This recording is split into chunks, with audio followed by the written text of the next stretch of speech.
தமிழ் தேசிய இனத்தின் ஒற்றை நம்பிக்கை அண்ணன் செந்தமிழன் சீமான் அவர்கள் உங்களோடு.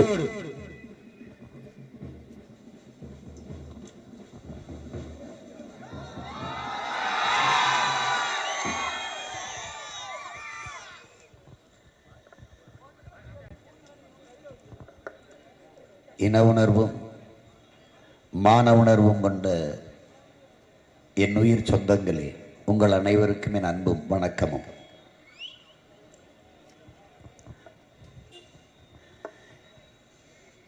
இந்த உலகத்தை எப்படிப்பட்ட மாறுதலுக்கு கொண்டு வர நீ நினைக்கிறாயோ அதை உன்னிலிருந்து தொடங்கு என்கிறார் அண்ணல் காந்தியடிகள். எனக்குள் எந்த மாற்றத்தையும் ஏற்படுத்த முடியாத நான் சமூக மாற்றத்தை ஏற்படுத்த முடியாது.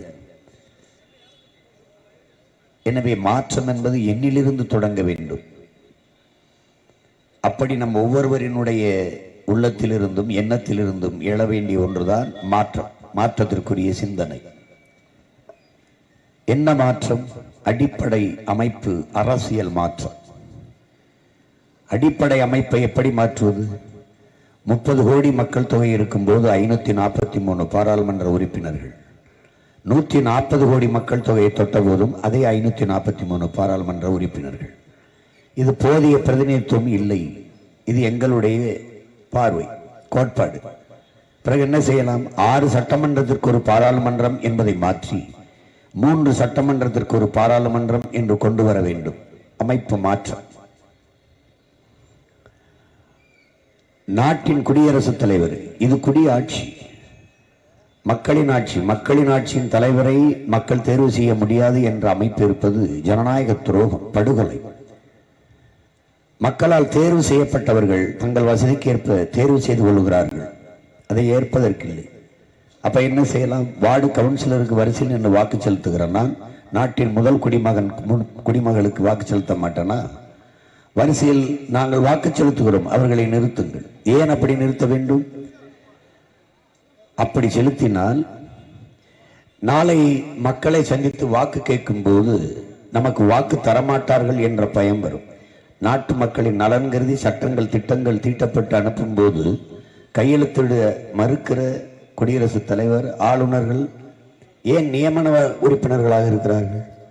மக்களால் தேர்வு செய்யப்பட்டவர்களாக இருந்தால் தமிழ்நாடு அரசு நாட்டு மக்களின் நலன் கருதி ஏற்றி அனுப்புகிற சட்டத்திற்கு, ஒரு திட்டத்திற்கு ஆளுநர் கையெழுத்திட மறுப்பாரா? 8 கோடி மக்களின்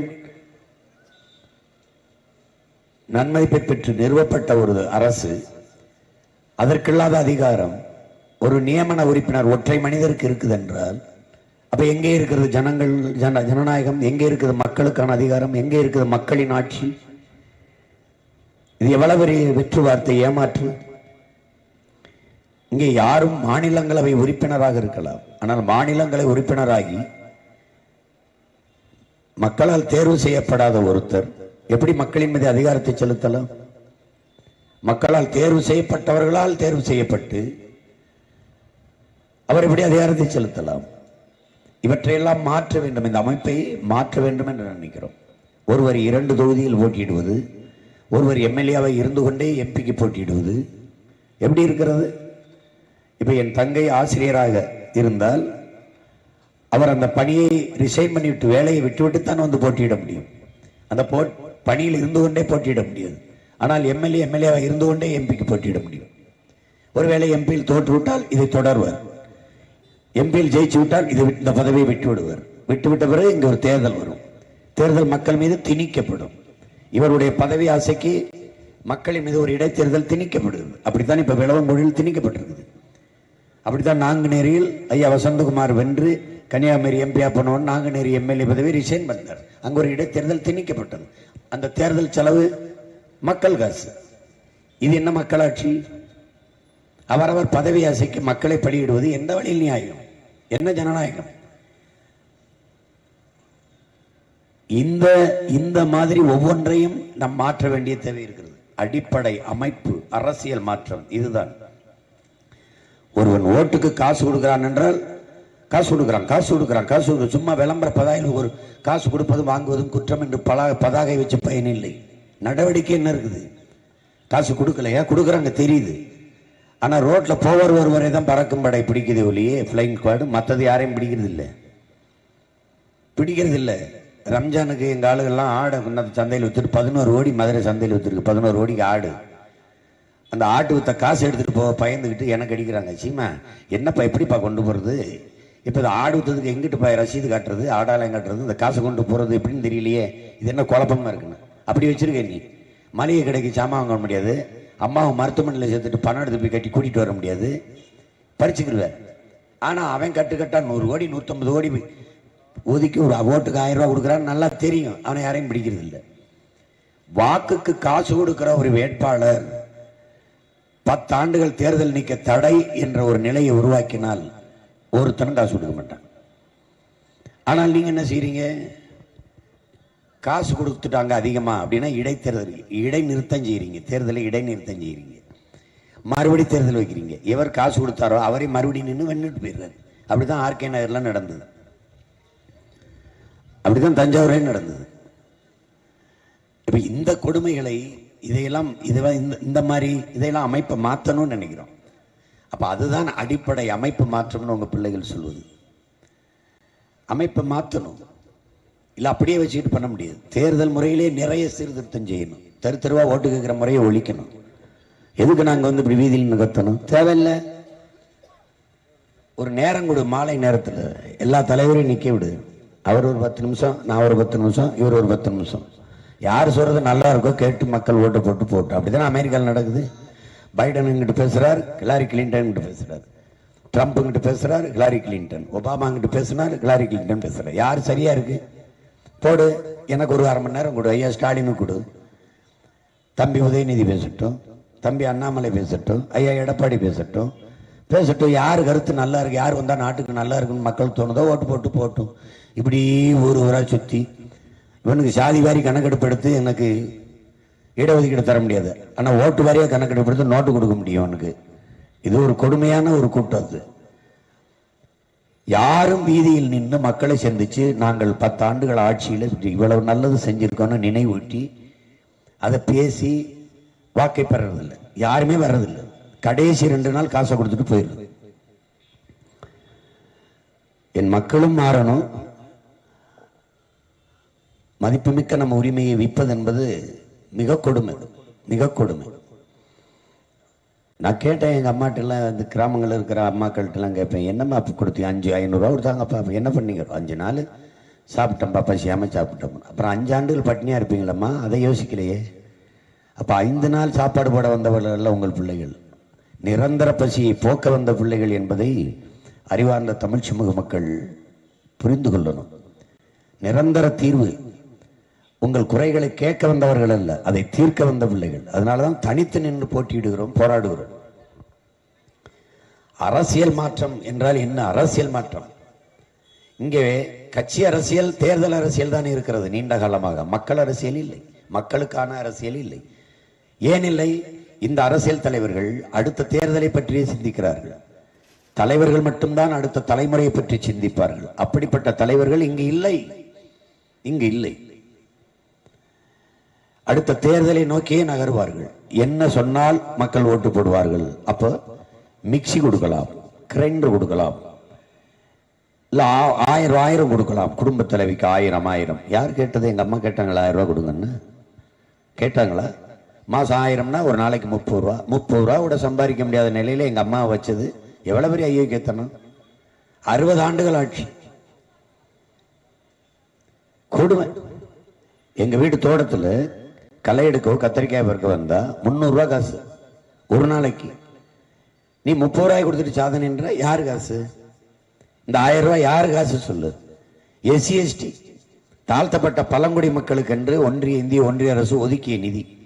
அதை அந்த மக்களுக்கு கொடுக்கறது, அந்த மக்களின் நலத்திட்டத்துக்கு கொண்டு போய் சேர்க்காம குடும்ப தலைவிக்கு 1000ன்னு அதுவும் கொஞ்சம் பேருக்கு கொடுத்துட்டு அதையே பேசிட்டு இருக்கிறது. எங்க போனாலும் என்கிட்ட எப்பா அந்த 1000 ரூபாய் வரவே இல்லைப்பா சொல்லி வாங்கி கொடுப்பாங்க. தகுதி வாய்ந்த மகளிருக்கு கொடுக்கிறது. என் அம்மா அக்கா தகுதியை நீங்க பாக்குறது, நீங்க யாரு? என் தாய் தகுதி அவனாலா இல்லையான்னு சொல்றதுக்கு நீங்க யாருன்னு கேக்குறீங்க?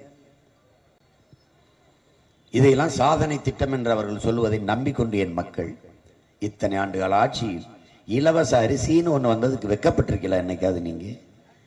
தினம் உழைச்சு கலைச்சு வருகிற உழைக்கும் பாட்டாளி மக்கள் இலவசமா அரிசி போட்டா தான் வாங்கி சாப்பிட்டு வயிறு வளர்த்து உயிர் விளைக்க முடியும் என்கிற ஏழ்மை வறுமையில் வைத்தது எவ்வளவு கொடுமை!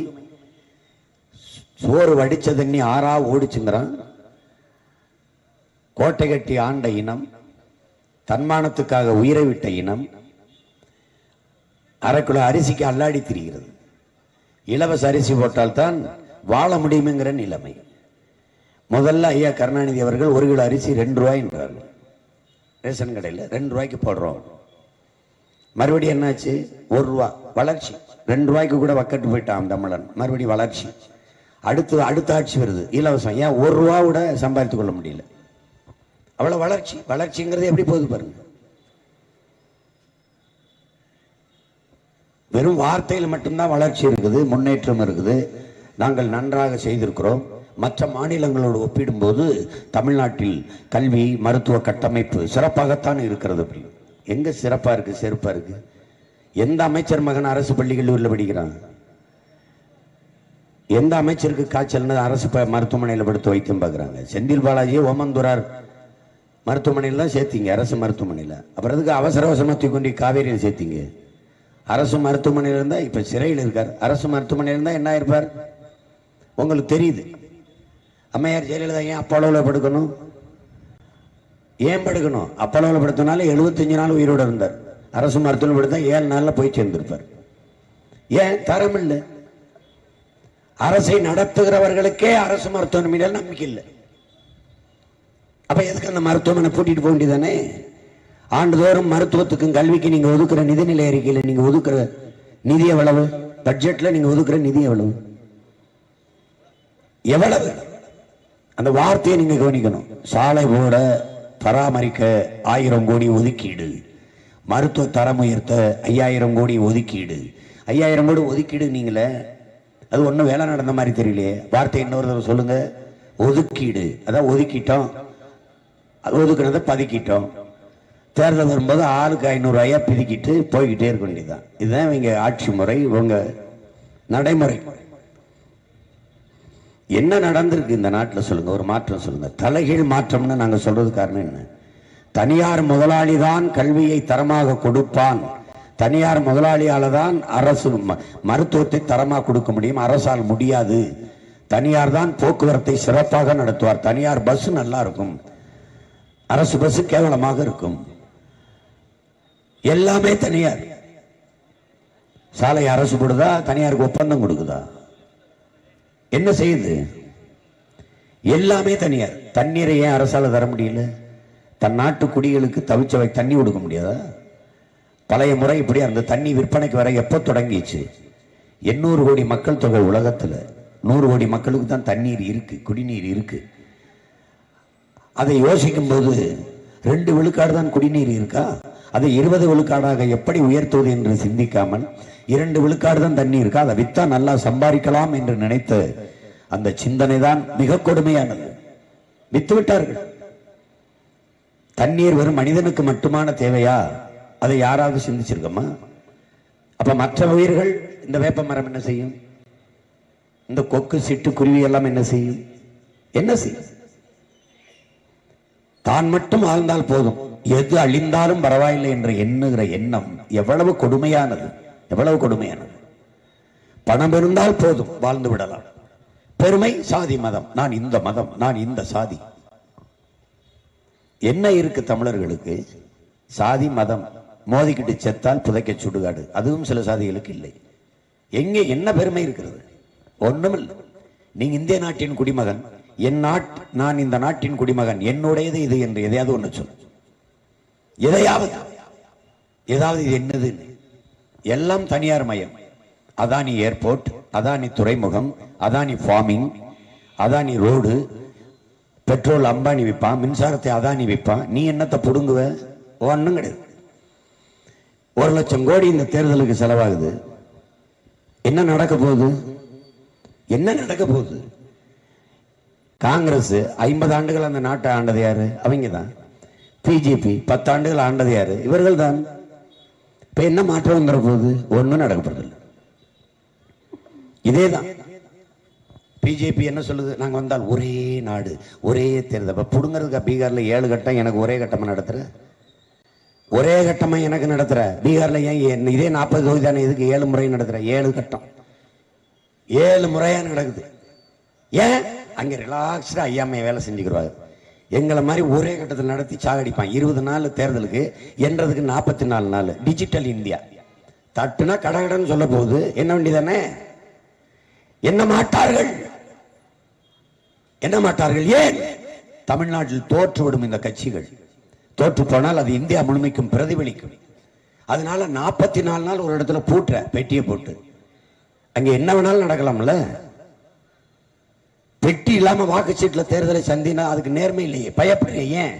ஏன் வாக்கு எந்திரம் இல்லாமல் வாக்கு சீட்டு முறைக்கு பழைய மாதிரி வாங்கன்னு சொன்னா ஏன் பயப்படுறீங்க? உலகத்தில் எந்த நாடு இந்த இவிஎம் எந்திரம் வாக்கு எந்திரத்தின் மூலமா வாக்குப்பதிவு நடத்துது? இந்தியாவுக்கு வாக்கு எந்திரத்தை இந்த இவிஎம் மிஷினை தயாரிச்சு கொடுக்கிற மைக்ரோ எலக்ட்ரானிக் சிப்புங்கிற அந்த ஜப்பான் அந்த நாடு பயன்படுத்துதா இந்த எந்திரத்தை? அமெரிக்கா, ரஷ்யா, சீனா, சின்ன சின்ன நாடுகள் கூட விட்டுது. கடைசியா பங்களாதேஷ் போன தேர்தலில் தூக்கி போட்டுருச்சது.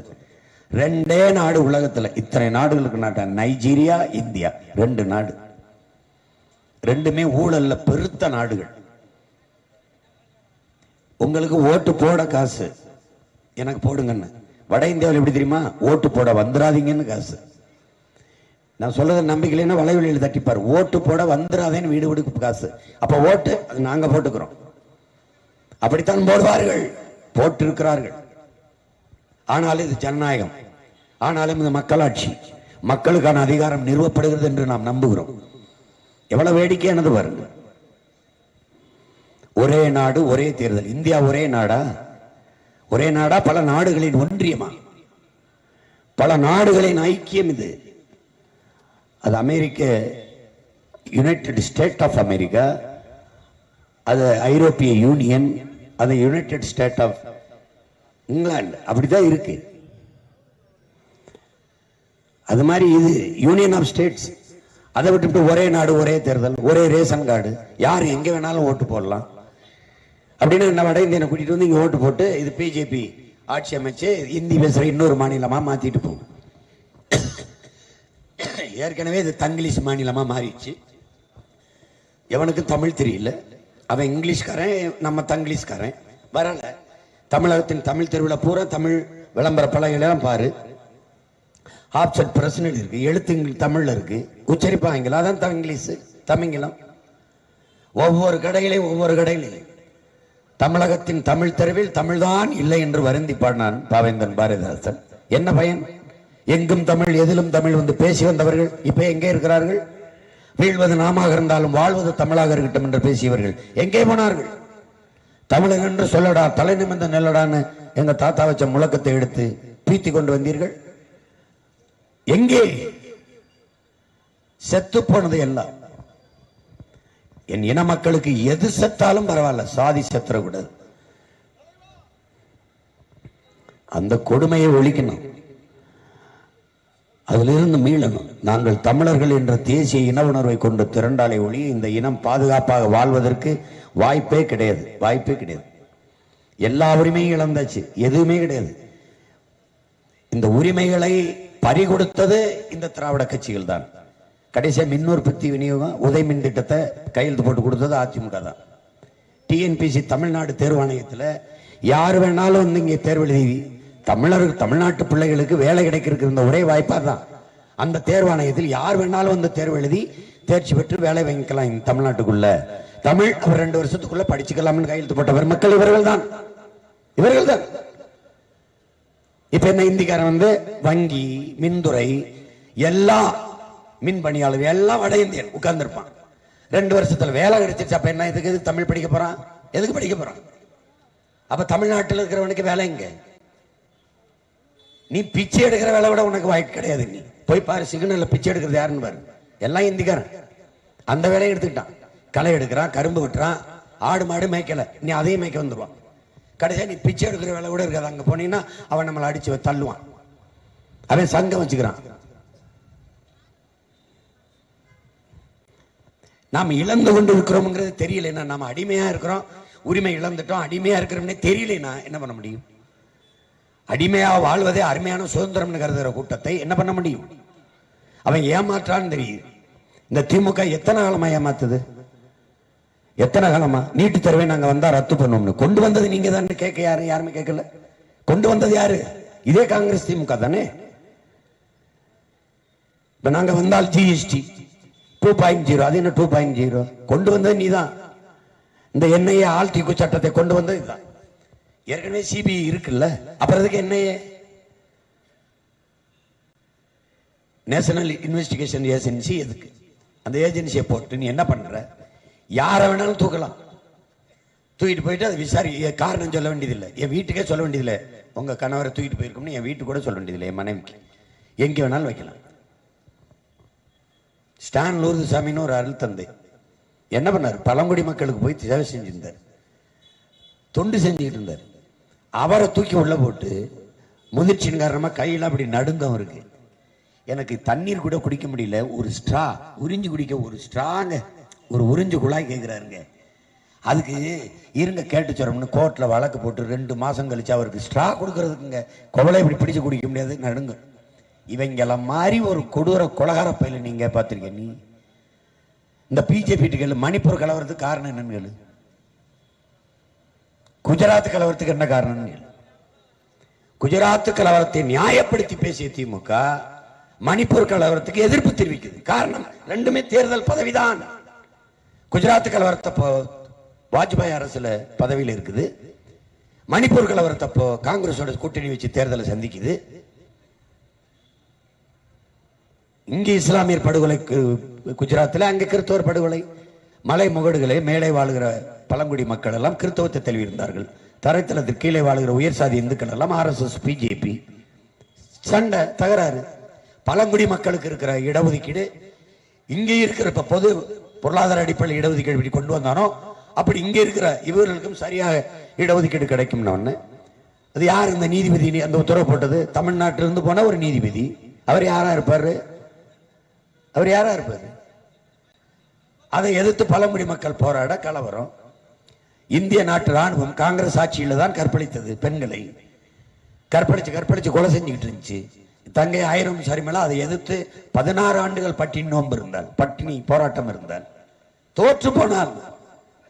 நான் போட்டியிட்ட 2016 அவளும் போட்டியிட்ட 96 ஓட்டு போட்டார்கள். ஏன்? வீட்டை விட்டு வெளியில வரவில்லை ஓட்டு கேட்க. ஹவுஸ் அரெஸ்ட் பண்ணிட்டான். யாரு? இந்த ஐயோகேபியில காங்கிரஸ் ஐயோகேபி. இவங்க எல்லாம் தான், எல்லாரும் சேர்ந்துதான். இந்த பாஜக இவங்க கடைசியா போராட்ட களத்தை விட்டே போயிட்டாங்க. எப்படியோ போங்கடான்ட்டு 12 பெண்கள் பதாகை ஏந்தி நிற்கிறார்கள் நிர்வாணமாக, உடையற்ற உடலோடு. இந்திய ராணுவமே எங்களை கற்பழி, ஏன்னா அதன உனக்கு வேலை அப்படிங்க. உலகம் தலை குனிஞ்சிச்சு வெக்கி. ஆனாலும் நீ பாரத மாதாக்கு ஜெயதான் போட்டுக்கிட்டு இருந்த. அன்னைக்கு ராணுவம் கற்பழிச்சு, இப்ப மக்களே கற்பழிக்கிறான். கற்பழிச்சு கொலை பண்ணான். எழுத்து போராடின மக்களை தீ வச்சு கொளுத்துனான். அந்த கலவரத்தை பத்தி கவலை இல்லை. ஏன்னா அது எங்கேயோ நடக்குது, எங்கேயோ நடக்குது. அடுத்த வீட்டு கூரை தன் வீட்டு கூரை எரியாத வரை இங்கு யாரும் தண்ணி எடுத்துக்கிட்டு வர்றதில்லை. அடுத்த வீட்டு கூரை என்று நினைக்கிறீர்கள்.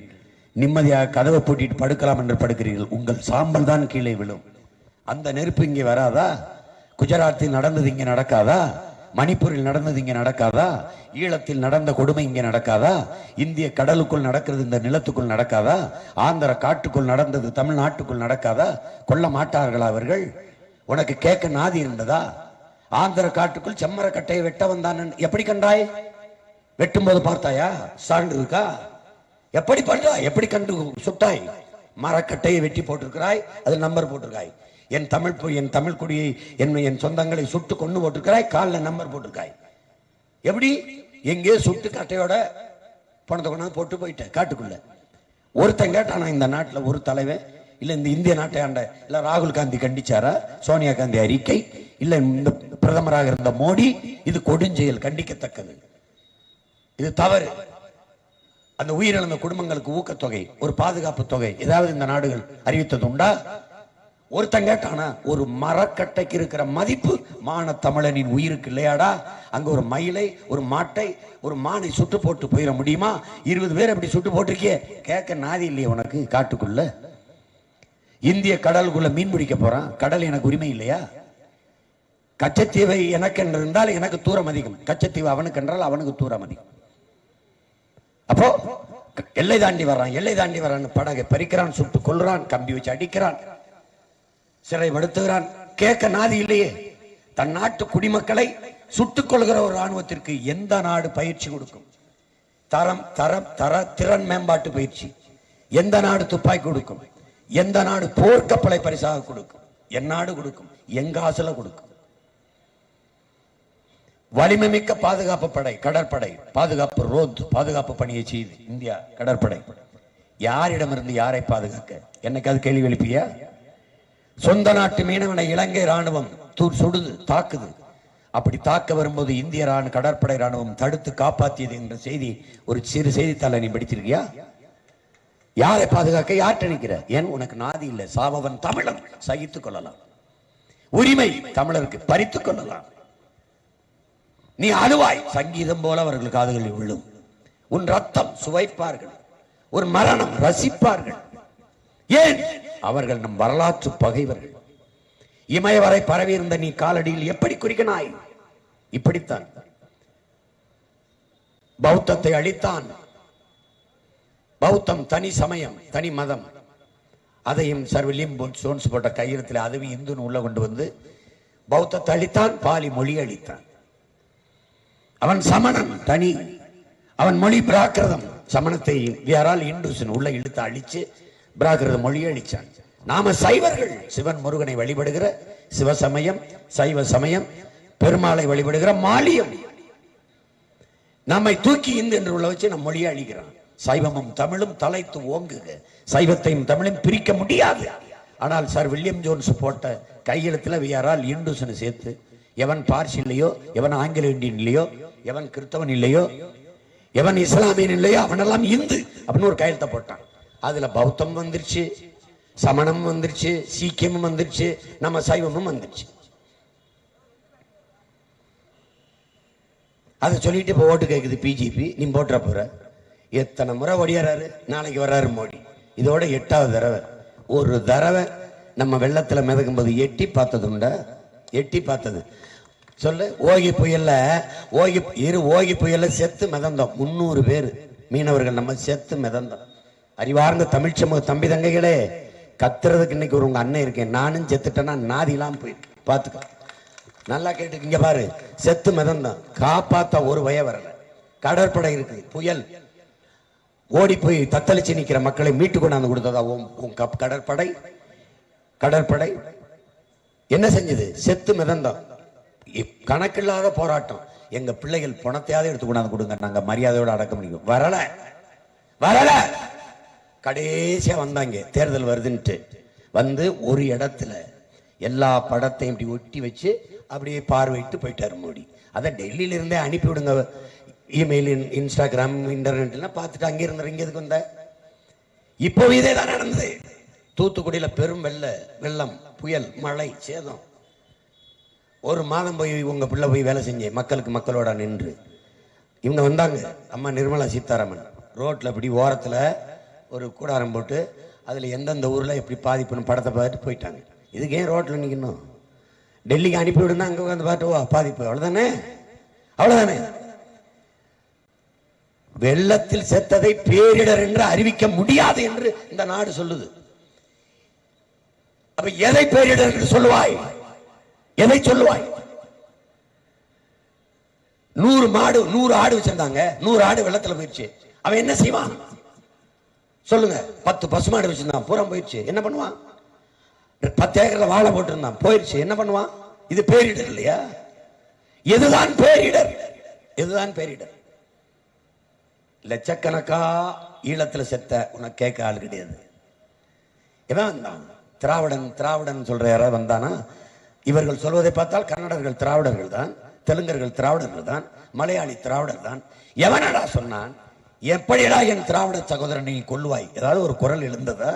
ஒரு சொட்டு கண்ணீர், ஒரு ஆறுதல் வார்த்தை, கடலுக்குள் 840 மீனவனை சுட்டு கொள்கிறாயே சிங்களா, எப்படிடா என் திராவிட சகோதரன் நீ கொல்லுவாய்? ஒருத்தன் கேட்டிருக்கானா? எப்படி என் இந்திய மீனவனை சொல்வாய் என்று இந்தியாவில் இருந்த தலைவனவனாக கேட்டிருக்கானா? நாடும் ஏடும் செய்து பதிவு பண்ணுகிறது, தமிழ் மீனவன் கொல்லப்பட்டான். ஏன் இந்திய மீனவனாக கருதல? கருத மாட்டான், கருத மாட்டான். அவன் வேற, நம்ம வேற. நீ போ டெல்லிக்கு. நீ யார்? South Indian. Yes, South Indian நீ சொல்லணும். இந்த நிலத்தை விட்டு நீ எங்க விட சாதி பேசுவ? கேரளாவில் போய் நீ ஹூஆரியுன்னா ஐ எம் தேவர் அப்படி சொல்லுவியா? கேரளாவில் போனா ஹூஆரியுன்னா ஐ எம் இந்து அப்படி சொல்லுவியா? இல்ல ஆந்திராவில் போய் சொல்லுவியா? இல்ல இந்தியா விட்டு வேற நிலத்துக்கு போற, சிங்கப்பூர் போற, ஒருத்தன் கேட்கிறான் ஹூஆரியுன்னா ஐ எம் இந்து, வாடா மண்டுன்னு இதை ஆஸ்பத்திரியில் சேர்த்து விட்டு போவான். நீ யார்? என்ன மொழியில் பதில் சொல்லுகிறாய்? கேரளாவுக்கு போனா நீ பாண்டி, மலையாளி அல்லாத எல்லோரும் அவனுக்கு பாண்டி தான். வட இந்தியா போனீங்கன்னா நீ சவுத் இந்தியா, அப்படித்தானே? நீ எந்த நாட்டுக்கு போனாலும் தமிழன். ஆனால் நீ நுட்பமா பாரு, கேரளால இருந்து இங்க வந்தா திராவிடர், ஆந்திராவில இருந்து இங்க வந்தா திராவிடர், கர்நாடகால இருந்து இங்க வந்துட்டா திராவிடர் ஆயிருந்தாரு.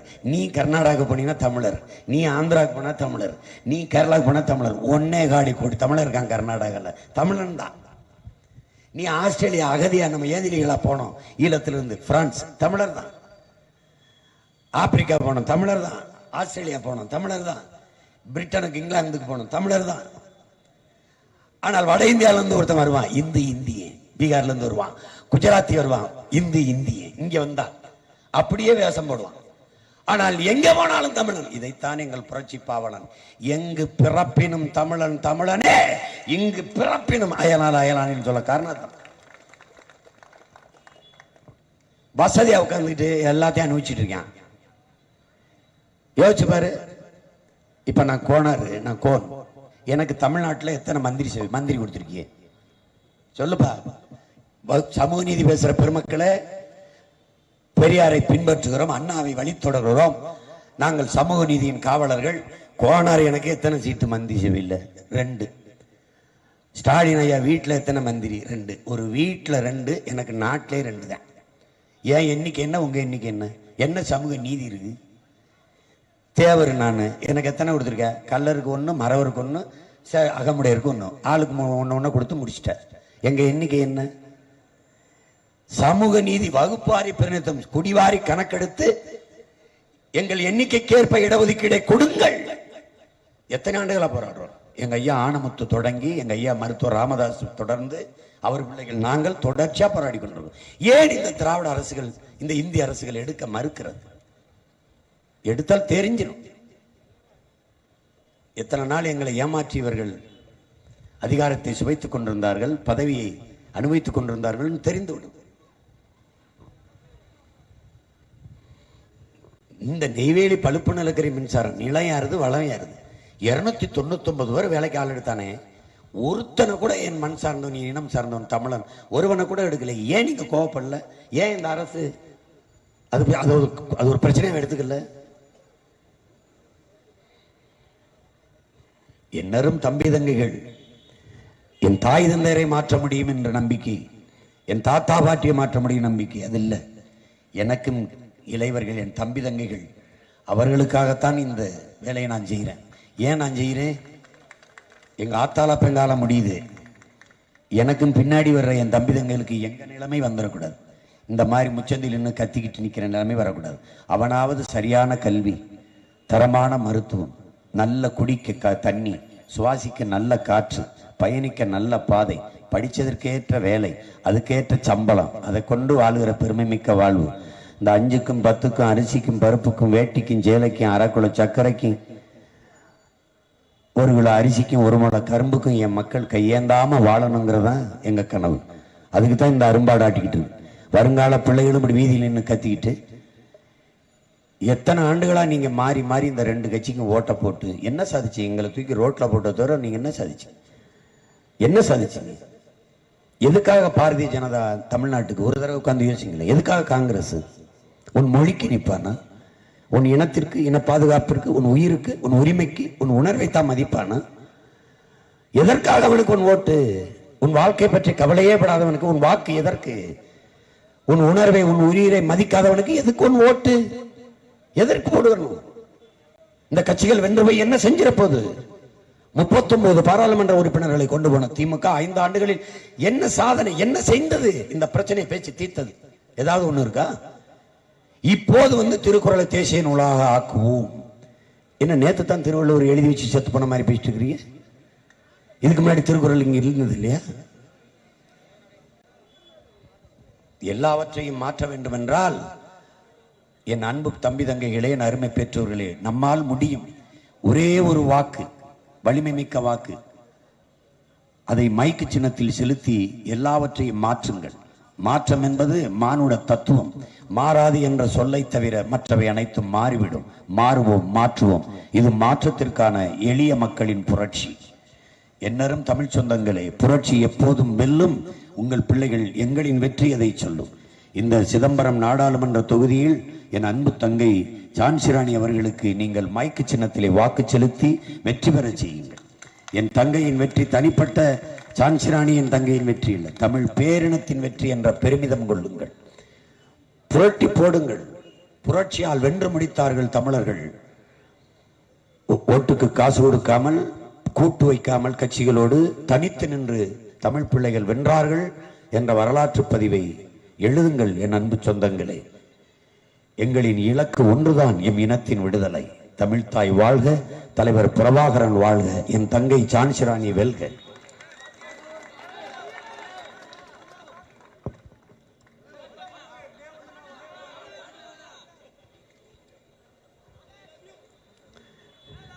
அம்மீட்டு